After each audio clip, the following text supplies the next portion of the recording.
Ya pemirsa, inilah segmen terakhir dari Prime Time Talk kali ini. Saya kembali ke Mas Jerry. Mas Jerry, semua kasus ini bersumber dari kata-kata Ahok di Kepulauan Seribu yang kemudian diambil videonya, diupload di Facebook. Adakah nanti evaluasi komunikasi politik, komunikasi bagaimana seorang Ahok berkomunikasi setelah dia dijadikan tersangka hari ini? Ya, saya pikir kalau komunikasi ya seperti yang kita kedepankan selama ini selalu adalah yang penting ya. Bagi kita prinsipnya adalah komunikasi yang baik dan langsung kepada masyarakat. Salah satu bentuk yang sudah konkretnya yang sudah kita lakukan adalah dengan yaitu menerima masyarakat di Rumah Lembang ya. Setiap hari loh, Mbak. Jadi artinya setiap hari dari jam 8 sampai jam 10 bahkan bisa lebih ya.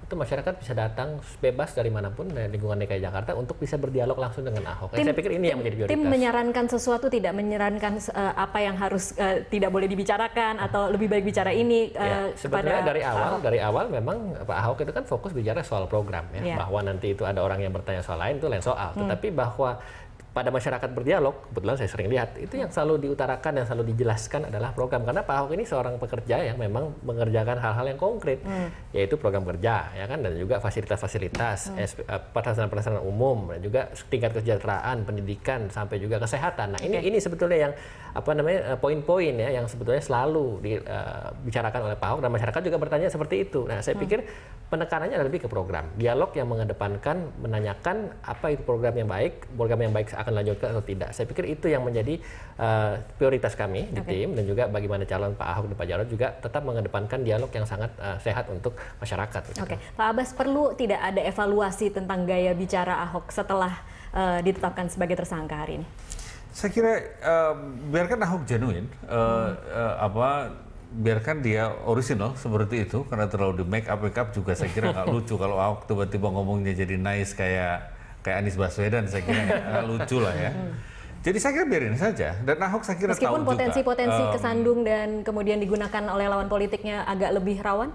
Saya kira Ahok juga sudah belajar dari apa yang terjadi saat ini, dan saya yakin Ahok tidak happy dengan apa yang terjadi soal di Pulau Seribu itu. Tidak happy atau biasa-biasa saja, Mas Jerry?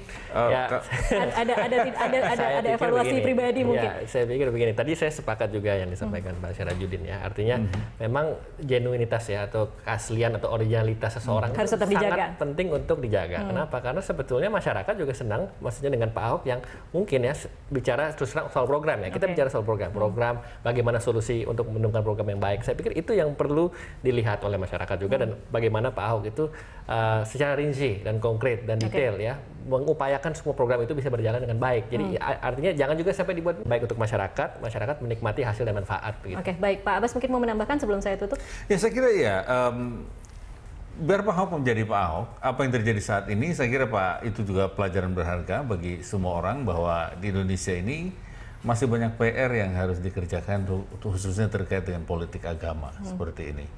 Dan saya percaya Indonesia akan lolos dari ujian ini, dan biarkan Pak Ahok jadi kayak pembuka kunci untuk ruang baru, untuk tangga yang baru, Indonesia yang lebih dewasa, Indonesia yang lebih toleran, dan yang bisa menerima perbedaan dari karakter etnik, dari agama, untuk menjadi pemimpin di Indonesia. Oke, mudah-mudahan seperti itulah yang nanti akan terjadi. Terima kasih Pak Abbas dan juga Mas Jerry untuk waktunya bersama kami di Prime Time Talk.